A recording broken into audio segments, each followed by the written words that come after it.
మేము గత 2001లో ఈ ప్లాట్లు కొనుక్కుని భవానీపురంలో 42 ప్లాట్లు కొనుక్కుని మేము రిజిస్ట్రేషన్ చేయించుకున్నామండి అబ్దుల్ మదీ అనే అతని దగ్గర నుంచి.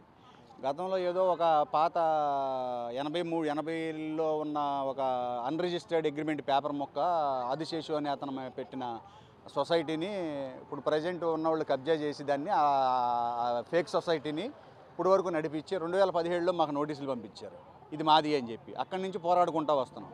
దీని తాలూకా గతంలో ఒక 2 months బ్యాక్ మళ్ళీ గొడవ అయితే కూడా మేము సుప్రీంకోర్టుకి వెళ్ళాం, ఆశ్రయించాం. వాళ్ళు ఏంటంటే రేపు December 31 వరకు కూడా, November 1 నుంచి December 31 కూడా మాకు వాళ్ళ జోలికి వెళ్ళొద్దని స్టే ఇచ్చారు. స్టే ఉన్నా కానీ అధికారులు, పోలీసులు మొత్తం అందరూ కలిసి కుమ్మక్క అయిపోయి నిన్న చెప్పా పెట్టకుండా కనీసం ముందస్తు ఏది కౌరు కూడా చేయకుండా కంప్లీట్గా వచ్చేసి ఒకేసారి పడిపోయి మొత్తం ఉన్న దొమ్మి చేసి ఇళ్లల్లో ఉన్న సామానాన్ని ఎత్తుకుపోయారు. ఆడవాళ్ళని బయటికి లాగి కొట్టారు, నానా యాగి చేశారు. ఇదంతా కూడా ఒక 200-300 మంది పోలీసుల మధ్యలో జరిగింది. మేము వాళ్ళని ఏం ఆపలేకపోయాం, మేము అడ్డుకోలేకపోయాం. మా బలం సరిపోలేదు. సుప్రీంకోర్టుకి నిన్న మళ్ళీ రెండోసారి నిన్న 2 ఎమర్జెన్సీ పిటిషన్ వేస్తే సుప్రీంకోర్టు కూడా అదే ఇచ్చింది. December 31 వరకు మిమ్మల్ని టచ్ చేయొద్దని మేము సుప్రీంకోర్టు ఆదేశాలని బేఖాతరు చేసి ఇలా చేశారు కాబట్టి మీరు కోర్టు ధిక్కారం కేసు వేసుకోండి, దాని మీద ఇది చేసుకోవచ్చు అని చెప్పి నిన్న సుప్రీంకోర్టు కూడా ఇచ్చిందండి. నిన్న మా వాళ్ళ అందరి మీద దాడి చేశారండి, ఆడపిల్లల్ని కొట్టారు, లోపల ఎన్ని ఇళ్లలో ఎన్ని దొమ్మి చేసుకున్నారు, అన్నీ ఎత్తుకుపోయారండి. అంటే తీటకు కూడా ఏం అవకాశం లేకుండా పోయింది కదా. ఎవరన్నా మాట్లాడిన వాళ్ళల్లా పోలీసులు తీసుకెళ్ళి ఒక చోట పెట్టేశారు, మొత్తం అందరిని తీసుకెళ్ళి గట్టిగా మాట్లాడే వాళ్ళందరినీ తీసుకెళ్ళి లోపల తోసేశారు.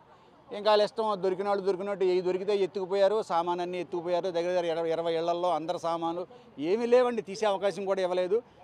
వితౌట్ నోటీసు దానికి పడేసారు. మొత్తం అన్నీ ఒక 20-30 ప్రొక్లైన్లు తీసుకొచ్చి, జేసీబీలు తీసుకొచ్చి పడేసి, రౌడీలని దగ్గర ఒక 200 మంది రౌడీలను తీసుకొచ్చి వాళ్ళందరూ తాగేసి గంజాయి మత్తులో ఉన్నారు. వాళ్ళందరూ అందరి దగ్గర ఆయుధాలు ఉన్నాయి. ఇక మేము భయపడిపోయి మేము దూరంగా వెళ్ళి కూర్చున్నాము. చేస్తే పోయి ఆస్తులు పోతే పోయినాయి, ప్రాణాలు పోతాయి అని. పోలీసులు అక్కడ ఉన్నా కానీ చూసి చూడకుండా వాళ్ళందరిని వదిలేశారు. మేము బలం లేని వాళ్ళు కాబట్టి మమ్మల్ని అన్యాయంగా ఇళ్ళు పడగొట్టేసి బజారు పాలు చేసేసారండి. దాని మీద కంప్లైంట్ ఇవ్వడం కోసం ఇప్పుడు అందరం కలిసి పోలీస్ స్టేషన్కి వచ్చామండి. మా ఆడపిల్లల మీద జరిగిన అన్యాయం గురించి. కొన్ని మమ్మల్ని కొట్టారు, ఆడపిల్లల మీద చేతులు వేయకూడదు కదండి. అక్కడ మాకు చర్చ్ ఉంది, చర్చిని పడేశారు. చర్చిని పడేసి గిరి అనే లాయరు మిమ్మల్ని మీ దేవుణ్ణి కూడా గొయ్యి తీసి పాతేస్తాం, ఇవాళ ఏ దేవుడు వచ్చి ఆపుతాడో అటు ఏ దేవుడు వచ్చి మిమ్మల్ని ఆపుతాడని చర్చి కూడా పడేసారండి. చర్చి అనే పడేశారండి. పడేసి అందరిని తిట్టి, అందరిని జుట్టు పట్టి లాక్కుని, మెడలో చున్నీలు వేసుకుని, డ్రెస్సులు పట్టుకుని లాక్కుని ఇడుచుకొచ్చి బయట పడేశారండి. నిన్న జరిగింది అదండి. దాని మీద కంప్లైంట్ ఇవ్వడం కోసం ఇక్కడికి వచ్చామండి పోలీస్ స్టేషన్. నా పేరు నారాయణ బాబు అండి. నా పేరు యమున అండి. మా ఫ్లాట్ నెంబర్ 29.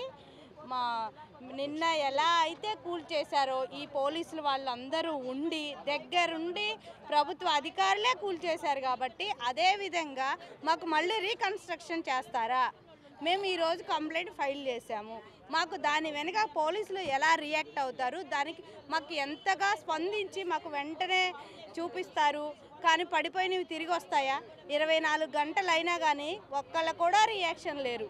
ఇంత ఇదిగా ఉందా ప్రభుత్వం? ఎందుకు స్పందించట్లా ప్రభుత్వం? బిడో మిడిల్ క్లాస్ పీపుల్ అవ్వడం వల్ల స్పందించట్లా. అదే మేము పెట్టలేం కదా, డబ్బులు పెట్టగలిగి ఉంటే వచ్చేవాళ్ళు స్పాట్లోకి వెంటనే. 24 గంటలైనా ఏమీ చెయ్యట్లా, ఎక్కడ వేసిన గొంగల్లాగా అక్కడే. మేము పిల్లలతో రాత్రి బయట ఉన్నాం, సామాను బయట ఉన్నాయి. మాకేదన్నా వచ్చి కరిచి చచ్చిపోతే ఎవరు బాధ్యులు? మీరు బాధ్యులా? ఎవరు అసలు? ఏంటి ఇంత జరిగిన ప్రభుత్వం మీడియాలో చూస్తున్నా కానీ ఎందుకు స్పందించట్లా? ఎవరు ఎందుకు రావట్లా? ఏంటి అసలు ఏం జరుగుతుంది? లోకల్లో ఏం జరుగుతుంది? ఆ ఇష్యూ సొసైటీ మీద కేసు ఫైల్ చేశాము, అది బయటికి రావాలి. ఇక్కడ లోకల్లో ఏం జరుగుతుందో అంతా A to Z ప్రభుత్వం మాకు రిటర్న్లో మేము ఉన్నాము అని చెప్పే వరకు మాత్రం మేము అసలు ప్రసక్తి తీసే ఆపేదే లేదు. ఎక్కడ దారికన్నా వెళ్తాం, ఎన్ని రోజులైనా ఇలానే చేస్తాం. ఏం కంప్లైంట్? నిన్న అమీనాలతో సహా ప్రభుత్వ అధికారులు, పోలీస్ వాళ్ళందరూ వచ్చి మాది పడేశారు కాబట్టి మా స్టే వచ్చే వరకు మీరు ఆగలేదు, మమ్మల్ని ఇలా రోడ్డును పడేశారు. ఎందుకు ఇలా జరిగింది? మీరు ఎందుకు ఆగలేదు?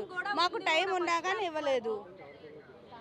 డిసెంబర్ లాస్ట్ వరకు మాకు కేసు హరి హరి సొసైటీ మీద పెట్టాము. శ్రీ లక్ష్మీ రామ కోఆపరేటివ్ సొసైటీ మీద పెట్టాము. దాని మీద ఎంక్వైరీ అమీనాలు కూడా మమ్మల్ని ఆడవాళ్ళమైన ఇష్టం వచ్చినట్టు నెట్టారు. ఇద్దరి పరిస్థితి బాలా. ఏంటి వాళ్ళ పరిస్థితి? ఏదన్నా అయితే వాళ్ళ పిల్లలు ఏంటి, వాళ్ళ ఫ్యూచర్ ఏంటి? మేము ఇలానే ఉండాలా ఏంటి? మేము చేసిన పాపం ఏంటి? అసలు మేము కొనుక్కోవటం పాపమా? ఎవరు దీనికి వెనక ఉన్నారు? ఎవరు? ఆ హస్తం బయటికి రావాల్సిందే. వచ్చే వరకు కూడా ఆపం. మాకు న్యాయం మాత్రం కావాలి. ఎన్ని రోజులైనా పోరాడతాం. నా పేరు ప్రమీల, ఫ్లాట్ నెంబర్ 16. మాది గ్రైండర్ షాప్ పెట్టుకున్నాం. మేము 5 ఏళ్ళు అయింది కొని. అసలు కనీసం సామాన్లు తీర్తుండో కూడా తోసేశారు. అసలు సగం సామాన్లు కూడా ఉండిపోయినాయి మాకు. కనీసం సామాన్లు తీసిన వరకు మేము టైం కూడా అడిగాము, కాళ్ళు చేతులు పట్టుకొని మరి. కానీ కనీసం అప్పుడు కనీసం ఇది చేయలేదు కూడా. మమ్మల్ని తోసేశారు. సామాన్లు 1 లక్ష రూపాయల పైగా అమ్ముకునే మాకు ఎంతో కొంత లాభం కూడా వచ్చేది. కనీసం అవి కూడా లేకుండా చేసేసారు. ఏకం మట్టి కూల్చేశారు ఏకంగా. ఇప్పుడు ఎవరు మాకు లాయర్లు కూడా మమ్మల్ని లోపల నుంచి బయటికి తోసేశారు కూడా. కనీసం మమ్మల్ని పట్టించుకునే నాదుడే లేరా? అసలు ప్రభుత్వం ఎందుకుంది?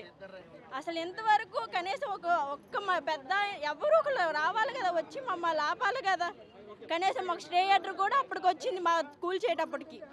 ఆ స్టే ఆర్డర్ వచ్చిందని కూడా మేము చూపించినా కూడా మమ్మల్ని అసలు పట్టించుకోలేదు.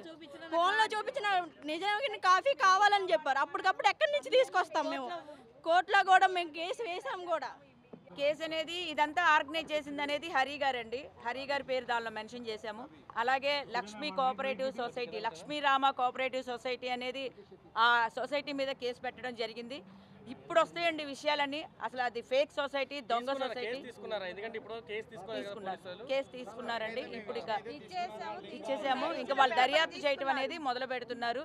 ఈ లక్ష్మీరామ కోఆపరేటివ్ సొసైటీ ఇంకా ఫ్యూచర్లో ఇంకా ఇలాంటి ఆస్తులు ఇంకా ఏమేమి ధ్వంసం చేయడానికి రెడీలో ఉందనేది కూడాను ఆ సొసైటీ వాళ్ళు ఎవరనేది బయటకు తీస్తే మాలాంటి బాధితులు ఇంకా ఎవరు కాకుండా ఉంటారని మీ మీడియా ద్వారా బయటికి రావాలి, బయటికి తీయండి. లక్ష్మీరామ కోఆపరేటివ్ సొసైటీలో ఎంతమంది పెద్దల హస్తం ఉందనేది మీ మీడియా ద్వారా బయటికి తీయండి. మేము కోరుకునేది కూడా అది ఒకటే. వాళ్ళే మాకు నష్టం చేశారు. ఆ సొసైటీ వాళ్ళ వల్లనే మేము ఇంత నష్టపోయాము. అదనేది మీకు తొందరలోనే తెలియజేస్తాం. టౌన్ కార్పొరేటర్ మహాదేవ్ అప్పాజీ వాళ్ళ బ్రదరు హరి, మహాదేవ్ అప్పాజీ కార్పొరేటర్ వల్ల ఆ బ్రదరు హరి అతనిని ముందుండి నడిపిస్తుంది. అతను తర్వాత సురకాసి సీను అనే వ్యక్తి, అతను అసలు అంతకుముందు కూడా వచ్చి రౌడీజం చాలా చేశారు. ఆడవాళ్ళని లాగడం చాలా చేశారండి. నరకం సృష్టించారు. వాళ్ళ మీద మేము పెట్టామండి. కానీ ఈ హరి ఇది అసలు ఈయన ఎలా అసలు అందుట్లో ఆ సొసైటీలో మెంబర్ కాదు, కానీ ఫ్లాట్లో వచ్చి పొద్దాక ఒక 20 మంది 30 మందిని రౌడీలు కుర్రోళ్ళు వేసుకొని వస్తాడండి. అసలు ఏం హక్కు? అసలు హక్కు ఉందా? ఎందుకు వస్తున్నాడు అతను? ఆ సురకా సీనా అనే అతను ప్రెసిడెంట్ అంట. మాకు ఇందాకే తెలిసింది. ఒక సామాన్యుడికి కోట్లు ఎలా ట్యాక్స్గా అదే మన రిజిస్ట్రేషన్కి ఎలా ఫీజు కట్టాడు? అది ఎవరన్నా అడిగారా? ఇన్ని కోట్లు ఆస్తి, ఇన్ని కోట్లు ఎక్కడి నుంచి కట్టాడు ఆయన? ఒక సామాన్యుడు ఇన్ని కోట్లు కట్టగలరా? అదేనండి, కంప్లైంట్ ఇచ్చాము. మామూలు ఎంక్వైరీ సరిపోదండి. ఇది భూ కబ్జాదారులు వీళ్ళంతా. అదేనండి, నిన్న వచ్చి ఇలా దారుణంగా మమ్మల్ని ఇలా చేసేయారు అని హరి మీద లేడీస్ని కూడా బయటికి తోశారు. అవన్నీ చెప్పాము. వాళ్ళైతే కేసు తీసుకున్నారు. మరి కేసు తీసుకున్నారు కానీ నిన్న ఏసీపీ గారి సమక్షంలోనే పడేసినప్పుడు ఇప్పుడు ఎస్ఐ గారు కేసు తీసుకొని ఏమైనా చేయగలుగుతారంటారా? ఏమండి మీరే చెప్పండి, చేయగలుగుతారా? మీరు మీడియా వాళ్ళు తలుచుకుంటే అయితండి మీ సపోర్టు. ఏమండి మీడియా వాళ్ళు ఉంటే మాకు తోడుగా మేము ఎక్కడి వరకు వెళ్ళొచ్చు. మీరుంటే కనుక మాకు న్యాయం జరుగుతుందండి. మీరుంటే న్యాయం జరుగుతుంది. మీరు చంద్రబాబు సీఎం గారి దగ్గరికి తీసుకెళ్ళాలి. మీరే చేయగలరండి. మేము హడావడిగా సామాన్లు చదువుకుంటాం సార్. సామాన్లు చదువుకుంటే మాకు బయటికి రప్పించడానికి లేడీ కానిస్టేబుల్స్ని పంపించాలి. ఒక లాయర్ గిరి అనే అతను, ఆయనకి ఏం అధికారం ఉందండి? ఒంటరిగా ఇంట్లో ఆడవాళ్ళ సామాన్లు చదువుతుంటే మాపై వచ్చి మ్యాన్ హ్యాండ్లింగ్ చేశాడండి. చేతులు పట్ల లాగడం, చున్నీలు పట్ల లాగడం అట్లా చేశాడండి. ఆయన మీద ఇప్పుడు కంప్లైంట్ ఫైల్ చేయడానికి నేను వచ్చానండి. కంప్లైంట్ ఫైల్ చేశాను సార్. అదే సార్, ఒక్కటరగా సామాన్లు చదువుకుంటున్నాం సార్. మా బాధల్లో మేము ఉన్నాం. కూల్చివేస్తున్నారు మా సామాన్లు అన్నీ బయటికి తీయడానికి, కానీ మా బాధలో మేము ఉంటే మమ్మల్ని బయటికి రమ్మన్నారు సార్. మేము సామాన్లు చదువుతున్నాం సార్, ఒక 5 minutes టైం ఇవ్వండి, ఒక ½ an hour అన్నా టైం ఇవ్వండి, మేము సామాన్లు బయటికి తీసేస్తున్నాం వస్తామని చెప్తే ఆయన లేడీ కానిస్టేబుల్స్ని పంపించాలి. అంతగా కాకపోతే ఆ లాయర్ గిరి అన్న అతను, ఆయనకి ఏం అవసరం సార్? ఆయన ఒంటరిగా వచ్చి లేడీస్ ఇట్లా చున్నీలు పట్టి బయటికి లాగాడు సార్. చున్నీలు పట్టి, చేతులు పట్టి అసభ్యకరంగా ప్రవర్తించాడండి మాతో. ఆయనకు అంత అవసరం లేదు కదా సార్. ఒక లాయర్ ఏంటంటే అట్లా చేస్తాడా? నెక్స్ట్ అమీనాకి మాది డిస్మానిల్ చేయకముందే మాకు ఒక ఆర్డర్ కాపీ వచ్చింది. ఆర్డర్ చూపించి మాది ఆర్డర్ వచ్చింది సుప్రీంకోర్టు నుంచి, మాది డిస్మానిల్ చేయొద్దు అని చెప్పిన, నాకు చదువు రాదమ్మా, నేను చదువుకోలేదు అంటున్నాడు. చదువుకోలేనాడు అమీనా ఎట్లా అయ్యాడండి? లాయర్ ఎట్లా అయ్యాడు? అమీనా ఎట్లా అయ్యాడు? చదువుకోలేని వాడు, ఒక చదువు రాయని అతను అమీనా అవ్వాల్సిన అవసరం లేదు కదా. చరిత్ర సృష్టించినోడు ఇప్పుడు ఆ చరిత్రని తిరగరాయబోతున్నాడు. అబద్ధాల గోడల్ని బద్దలు కొట్టి నిజాలను రాగా మీ ముందుంచబోతున్నాడు. నిజమైన వార్తల కోసం వెంటనే డౌన్లోడ్ చేసుకోండి రా యాప్ని.